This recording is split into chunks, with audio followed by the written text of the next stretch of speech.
Hello everyone. Today I just thought I would do a comparison of the NACS to CCS charger. I guess it's really important when you're an EV owner that you have the ability to fast charge. And as much as I don't like Teslas, their charging infrastructure is somewhat superior, and it's also opening up another charging option. So inevitably you'll have to get one of these. So today I'm just gonna compare my Ford one that came with the car with the EVDANCE one. So with the Ford one, yeah, it's pretty basic, simple. The one that I like is about that this is metal. So here's a magnet. It sticks. So when it's metal parts, things tend to be a bit more sturdy. I guess this part doesn't stick, but this latch does, so that's good. And then yeah, just the regular old charger. And then here are some specs.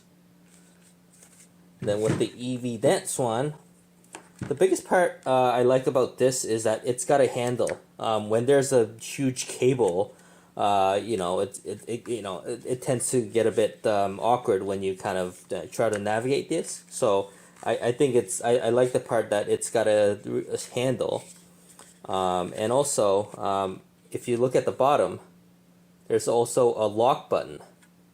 So it just something really simple as just turning it on and off. There's a little latch here. I don't know if you can see it or not. Yeah, there it is. So when you turn it, this latch kind of stays on there, so it kind of locks the cables together.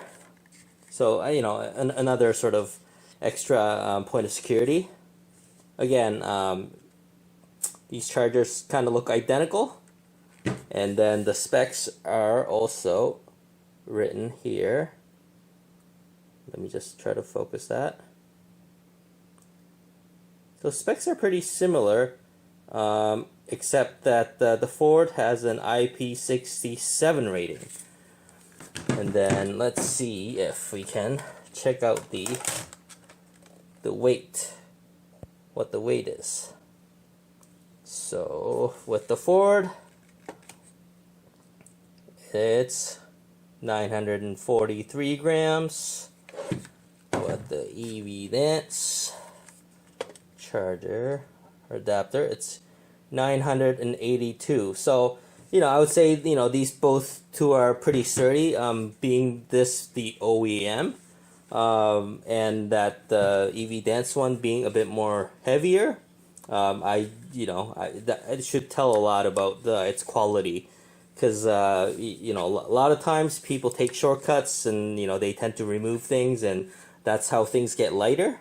I mean, sometimes lighter is good, but in this case, with these types of electrical equipment, I would say heavier the better, because it means that there's more parts or things that have gone in. So yeah, here's that. EVDANCE one seems to be a bit larger in dimensions, but yeah. So this is what it is. Oh, I guess I should turn it this way so that they look similar. And then, yeah, in the next portion of the video, I'll do a field run. So I'm just out on the field. Just thought I'd do a demo with the EVDANCE and the OEM charger. So you just plug this sucker in. It kind of clicks. And the beauty is that you also have this locking mechanism that you can spin it so that it kind of really clicks in, really sturdy. And then since the cable's so thick, this handle really helps. Really helps in carrying the cable in itself. So to disengage, you spin this out, kind of pull it out. There it is. And with the OEM charger, you just plug it back in plug it, and then there's a disengage button here. So that's how you disengage. So different thoughts on how they do things, but both work equally as well. But again, I think the biggest takeaway is that the EVDANCE one has its handle, and obviously when you connect to it, I think the best place is to just grab it by here without the handle. But obviously I think the one with the handle honestly makes a lot of difference in terms of ergonomics. Okay, I'm just doing a quick video on my thermal camera to see if there's any heat. Obviously there's a lot of heat coming out from the Tesla charger, but obviously today's a fairly windy, cold day, so you'll see the hot line. But even when I say hot, it's it's only 10 degrees. So I mean, even the tires are warmer than the cable right now in itself.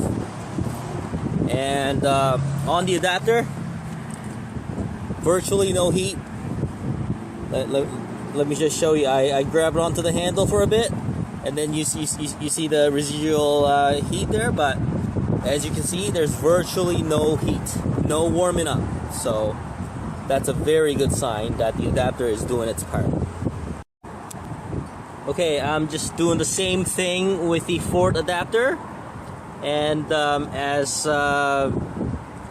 the other EVDANCE adapter held up, the OEM Ford one holds up very well. It rarely gets hot, so that's always good news. And then again, when you look at the cable is the warmest part, but also when I drove the car, the tire's still warm from it, so not much deviation from the temperature on the tire.